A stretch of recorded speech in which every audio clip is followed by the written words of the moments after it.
welcome back to this channel. I'm the Spell Singer, and this is my ongoing review of the Fighting Fantasy Gamebook series.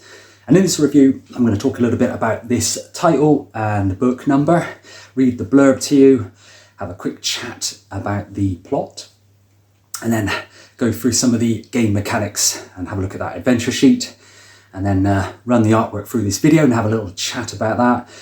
And then go through some of my own likes and dislikes on this book, talk about any fun facts I have found, any errors, give a summary and score, and I will finish on a shout out. So this is book 21, this is Trial of Champions, and this was published back in 1986 and was written, a solo effort written by the legendary Sir Ian Livingstone. Now, the cover artist, and funnily enough, the internal artwork was by the same gentleman, Mr. Brian Williams, who does an outstanding job certainly on this front cover. I mean, back in the day, that is the sort of front cover that would draw me in and probably sway the decision to actually buy the book in the first place. But yeah, what a great cover. Right, let me read the blurb to you, and we'll see what's going on in this one. At last, a return to Deathtrap Dungeon. The warped, twisted mind of Baron Sukumvit has completely redesigned the deadly labyrinth of Fang. New traps and terrors, mazes and monsters await you at every turn, and even before you can enter the labyrinth, you must endure the gladiatorial games of Lord Carnuss, the Baron's evil brother, whose unwillingly slave you are. Can you survive this trial of the champions and free yourself from slavery? So yeah, there you go. There's a little snapshot of this story. So the plot for this one.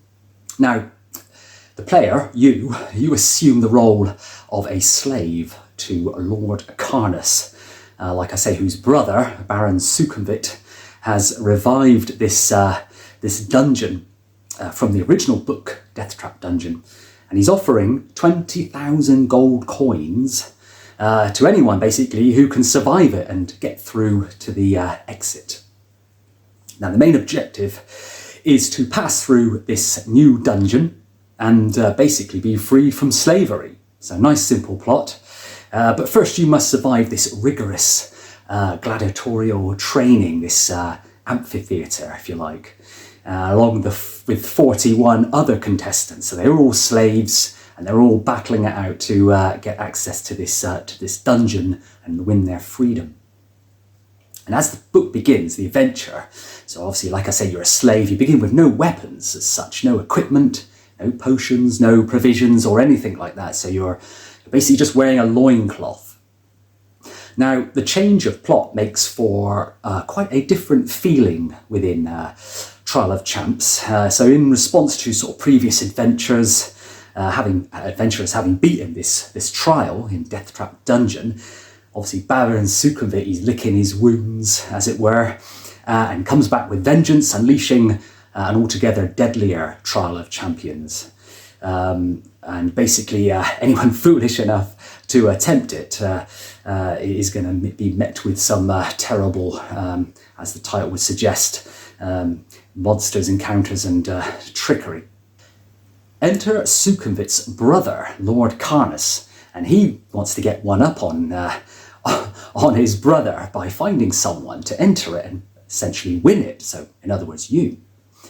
This is obviously where you come in, and having been captured at sea as a slave and dragged through a colony on Blood Island, which is weirdly enough where Ian Livingstone's latest book was set, you're forced to undergo gladiatorial combats to leave basically only you standing, and then you'll be the one that enters this Trial of Champions. Now, if you survive the arena, which is not an easy thing to do, you head for Fang, the city of Fang, where the trial begins proper. But if you do beat the dungeon, there's a personal vengeance element to this story. It comes into play quite nicely at the end, where you have to kill Lord Carnuss, so your slaver. So yeah, you get to kill him yourself. So the whole motive for playing is kind of a bit different this time round. You're not just glory seeking, but instead you're sort of playing for your own freedom. This does add a more perilous angle to the adventure, and even getting to the trial itself is not, like I say, an easy thing to achieve. So yeah, you're looking at several failed attempts just getting to get into the dungeon. This also explains why you start with the sort of without the usual typical items. You have your sword, but that's literally it. You get all your stamina back from all your activities and fun that you had in this amphitheatre, but that is really it. So yeah, given all the elements that come into play here, even compared to the first book, it goes without saying that this book is extremely difficult. Now, let's talk about game mechanics and adventure sheet. Game mechanics not really changing that much for this book, not from the standard sort of fantasy adventures. The rules pretty much stay the same. There's no real changes or improvements, to be honest, to the standard mechanics. There are several essential items. There's 9 gold rings that you have to actually get through and be let out at the other end. So you've got to locate these. There's precious little stamina recovery, and there's lots of really tough encounters, typical Ian Livingstone. Now, this book is filled with clues as well to assist you later on in the adventure. There's lots of code numbers used to progress, and they allow you to sort of access parts of the dungeon towards the end. And there's even lots of riddles to solve, so it's really a nice little touch and a good way of progressing through the dungeon rather than just blind luck. There are magical weapons and armour, and these can be found, which will obviously aid your combat, but you still need a really high score of skill. So 11 or more. Anything less than 11, in all honesty, I wouldn't bother. So yeah, just my opinion, but having read this book many times and having finished it, you need a really good skill for this one. And while you're at it, roll good stamina as well. And luck. Right, so yeah, so that's not only to help with obviously all your fighting, there's a lot of skill rolls as well, so good skill is very important. But yeah, just to give you an idea about some of those encounters, I've made a list here about some of the encounters that most of which are unavoidable. So you've got the Bone Devil, which is a skill 10. You've got the Cold Claw, skill 10. You have the Easterner and the Southerner, skill 10 for both. You've got the Fire Demon, which is skill 10. You have Lord Carnuss at the end. He's skill 10 as well. You have the Eastern Warlord. He's skill 10. Chaos Champion, who is skill 11. And the Zora Warriors. All 3 of them, all skill 10 at the same time. Oh, sorry, Ian. Yeah, so it's really tough. Lots of really aggressive encounters in this one, and most of which are unavoidable. But it's still a good book. And here's the adventure sheet. So this hasn't really changed much. You've got your skill, your stamina, and your luck. And there's a little box here for your notes and items, which I always thought was a little bit weird because, I don't know, maybe I'm just used to seeing the equipment. But this is basically it. No real change there. Just, yeah, notes and items. Notes obviously take effect when you get these code words and solve these riddles, and you get the reference numbers that relate to later passages. And unlike most of Ian's books, there isn't such a shopping list of items in this one. There are a few, but most of them are needed. There's not this pointless list of things that never crop up again in this book. So that's a welcome change, right? Yeah, so adventure sheet, no real change. The artwork. The artwork in this book. Remember in Deathtrap Dungeon, where we had Ian McCaig's superb, threatening artwork throughout that book, with Ian Livingstone's forebodingly sort of atmospheric text to go with it. It was a really good combination. Ian's writing's just as good in Trial of Champions, but the use of Brian Williams' imagery this time round, I thought had less of an impact, shall we say. It's still good, but it didn't have that feeling that McCaig managed to portray in Deathtrap Dungeon. There is something sort of less dangerous overall about it, that's all. In Trial of Champs, and you don't really get the same feeling of horror and that impending doom being trapped in that dungeon. But it's still good. The cover, on the other hand, shows sort of a moment from the slave arena that I mentioned in the amphitheatre at the beginning of this story. And that has an element of intrigue. Really nice colours, shows this is more than just a dungeon crawl. And this book really needed something additional because we've already done the dungeon crawl, right, in Deathtrap Dungeon. And Ian's written a few dungeon stories since this book, and this needed a little extra something at the beginning. And this little gladiatorial battle arena was just right.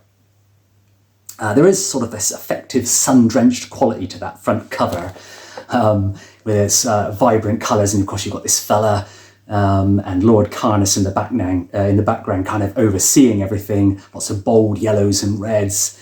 I think it works really well, so yeah, tip-top cover. I've got a favourite picture as always. This is this skeleton rider, this sort of skeleton king rider who's it's described as you're walking down this corridor course, and you can hear the footsteps sort of echoing in the distance, and you can hear it for a while before you meet him. He kind of comes out of the mist, comes running at you, and I think by memory, sword alone makes this battle quite tough because, of course, against bone, your sharpened sword is only going to do so much damage. But if you have a hammer and you remember to pick it up earlier in the adventure, you can do standard damage. So that's a good little thing to look out for when you come across this bad boy. Yeah, great picture. Really great. In fact, I think this picture was used as the cover for the Wizard books. I think they nabbed this picture because it was so good and stuck it on the cover, stuck it on as their art for the cover of their books. So yeah, so Wizard books, look out for that one. My likes and dislikes for this book. I love to revisit locations in this series. You know, everybody loves to go back to the old places like Firetop Mountain, the Darkwood Forest, you know, places like that you've been to before, but you get a slightly different side to it. Well, this is no different. It's always good to return to sort of familiar grounds, yet it's not always enough. Having said that, I think that Trial of Champs is missing a little bit of atmosphere, both from the text and from the artwork. Remember, like I say, Ian McCaig's artwork for, you know, Deathtrap Dungeon. I mean, keep banging on about Deathtrap Dungeon, but it is a classic. It had that dark atmosphere, kind of dirty walls, the texture was all nasty, little pools of water dripping from the ceiling and collecting on the broken up tiled floor, and it was really oppressing. And the rooms were dangerous, they looked dangerous. And even stepping on the wrong tile at any time you didn't know, it might trigger a trap.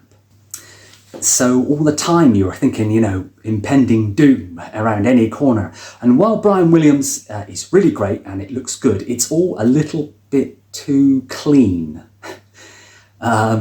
His art, it comes like across a bit sort of, yeah, a little bit too clean, like the passageways, the rooms, they all look a little bit sterile almost.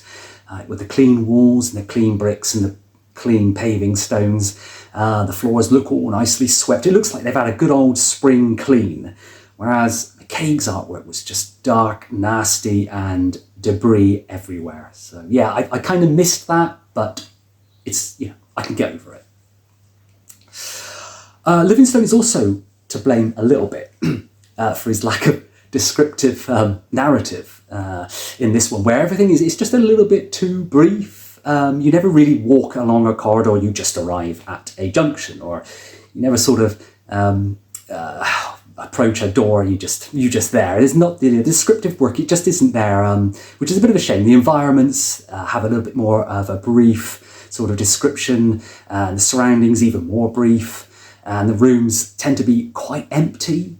They remind me of those rooms in Warlock of the Firetop Mountain where you go in and there's a monster sat at a table and there's a box under the chair, and it's like 3 rooms in a row. There's that box under the chair.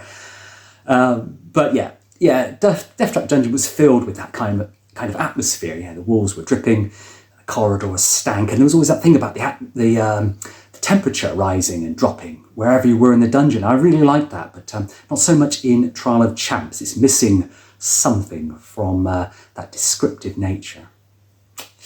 But all in all, you know, it's still a cracking little dungeon romp, shall we say. A lot left to the imagination, which is not a bad thing. Right, fun facts for this book. It's a sequel, obviously, to Deathtrap Dungeon. It was followed up by another book, so this was part of a trilogy, actually. So the follow-up was Armies of Darkness. Now, the hero of the book obviously proceeds of their winnings, this 20,000 gold pieces that you can get. You can fund an army in the final book, Armies of Darkness, and then go on to have a punch-up with this evil demon Aglax. So it's a good little story, and it leads on to the next one. And I suppose arguably you could say that Livingston's latest book, so at the time of this recording, which is May 2025, we've had Dungeon on Blood Island, and that kind of almost is the fourth in this series. So you could almost say it's a quadrilogy. Errors, I couldn't find any. And that's testament to Sir Ian, because I certainly didn't come across any continuity. There was no game breakers, and for a dungeon style book like this, that's not easy to do. So well done, Sir Ian, for not making any mistakes in this book. And I didn't even see anything on the Titanica website either. So I think this is error free. So yeah, when you turn to that reference, it's going to make sense, which is always a good thing in these game books. No real errors. Right, let's give a summary and score for this adventure. Now, I don't mean to keep going on about Deathtrap Dungeon, but for me, what made Deathtrap Dungeon so good was the imagination that went into sort of designing that old school dungeon crawl. And Trial of Champs is no different in that respect. It's another very sort of inventive dungeons full of old fiendish traps, lots of challenges and puzzles and random encounters. There aren't any creatures that return from the first book, which is fine. That's kind of understandable. It's a kind of complete redesign, this Trial of Champions. So it makes sense that nothing really survived that first dungeon. The creatures, this time they show a lot of invention. Like the Cold Claw, the Bone Demon, the Lich Queen. They all make appearance, and they're all quite fresh and interesting. And add to this the new, a few non-combat creatures that you have to deal with, like the Siren for a change. And you have a kind of wide variety of challenges. Most of the traps in the book actually were of a very gory type in their nature, and there are many again in this book this time round. So there's a few moments that show sort of advancement in the design of traps and tricks, which is a good thing. So obviously progressing nicely on from Deathtrap Dungeon. But overall, there is a slight feeling of conceptual deja vu, shall we say, as you explore this sequel dungeon. But there is enough new material here to make this book stand on its own 2 feet. There are some similarities, of course, to the first book. The dungeon is roughly divided into 2 sections, each ending with a trial master encounter. You are one of several contestants, as before, and the true path requires you to encounter some of those contenders during the adventure. And you're going to need a lot of items to get through this one. It's not quite the shopping list, like I mentioned, that Ian loves, but there are still quite a lot. So there's that to look out for. There's also quite a lot of skill tests, so having a skill lower than 11, like I mentioned, is going to make life hell. Very difficult. There is a sort of ready availability of stat bonuses, however, which is a good thing. That balances out the many stat penalties. So even on the true path, you're going to get hit with all these stat penalties, but there's things later on like armor and weapons that can kind of pump your skill level back up, which is very important. Certain creatures will cause instant deaths simply by winning an attack round against you sometimes, which is a bit of a surprise. But the true path is linear. You can't deviate too much from it if you want to win the book and get those 9 gold coins. One wrong path and you're a gold coin short and game over. But exploring, it's still fun. And the instant deaths are quite common in this one. But this time around, I found the Trial Master moments to be a little bit more interesting. So in Deathtrap Dungeon, there are fairly easy tug-of-war skill test, followed by a relatively straightforward maths puzzle and a strategic exercise. But in Trial of Champions, it's a little bit more demanding on your combat prowess. Item checking, there's some cheat proofing going on in there, random decision making, as you have to sort of prove that you found all 9 gold rings in a sort of clever little mechanic around how they did that actually. And also there are 3 secret sections based on info that you found, hopefully found previously in the dungeon. So followed by a fire imp combat, evolving into an even tougher fire demon fight. And finally there's this lever pulling choice to avoid being crushed to death towards the end. And if you could survive the second Trial Master test, then you still then have this item check going on and some direction choice, and finally the combat with Lord Carnuss right at the end. And you have to overcome that to be able to finally claim victory and avoid any further slavery. Trial of Champs is very much another Deathtrap Dungeon, but gives them more than just a simple pursuit of glory. This book is a worthy successor to the first, not quite as good simply due to it being a bit of a repeat of the original. If you play this standalone, it's certainly still very good in its own right. There's even an open ending, like I mentioned, where you spend your winnings on assembling this army. Which eventually led to, obviously, the sequel, which is Book 36, Armies of Darkness, which we will get to one day. Now, Deathtrap Dungeon, of course, is the finest book, arguably written by Sir Ian, because the dungeon crawl formula he's so fond of, it's explained so much better there than in any of his other dungeons and romps and stories. And it makes sense that Livingston would want to revisit and try and recapture the magic that he managed in his best book. But it just doesn't work nearly as well as it did the first time round, that's all. I'm still a big fan of this book, but yeah, there's just something missing overall. It tries to be more epic, with the other contestants being kind of warlords and princes rather than just random adventurers and swords for hire. The new dungeon is a lot more, it's not dull, but it's just a little bit more downplayed. The trials leading up to it aren't particularly interesting either. But like I said, if this book needed anything, it was something at the beginning to kind of stand it alone from the other kind of dungeon romps, and that amphitheatre works really well. So if you put all that together, I would say that this book deserves a strong 6 out of 10. I'm probably going to get some hate mail for this. Yeah, I would say a 6 out of 10 for this book. Yeah, 6 out of 10. Okay. Right. Yes. So I was going to give a shout out. There's this guy on Twitch and YouTube called Ken Boiter, and he has a YouTube channel called the something Imp, the Bottled Imp. Yeah, the Bottled Imp. But I don't know if he's still working on that with his colleague. So I think he's also got this Twitch channel, which I'll put up, which is Edra Tales, and that is current. And he's on there and he talks about these books, and he does these playthroughs where the chat can obviously put their little bit in and get friendly with, likewise, people who are interested in these books. But he also does all these reviews. He writes his own books. He's very talented, and he must be, because he gets the likes of John Green in his chat and all these other authors. And so he's always talking about his own projects, and he encourages the chat to talk about their projects. It's a really good hub to go to if you're into these kind of books or you're writing these books yourself. Check him out, Ken Boiter, Edra Tales on Twitch.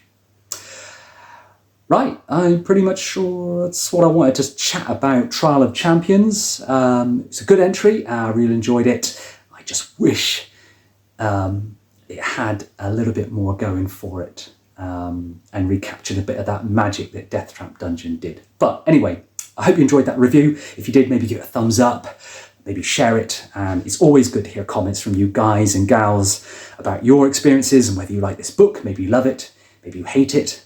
But let me know either way, because it's great to hear from you. And I'll review the next book, which is 22, which is Robot Commando by American Steve Jackson, which sadly is his last book, last of 3. So we'll review that one next. So take care, and I'll catch you in that review.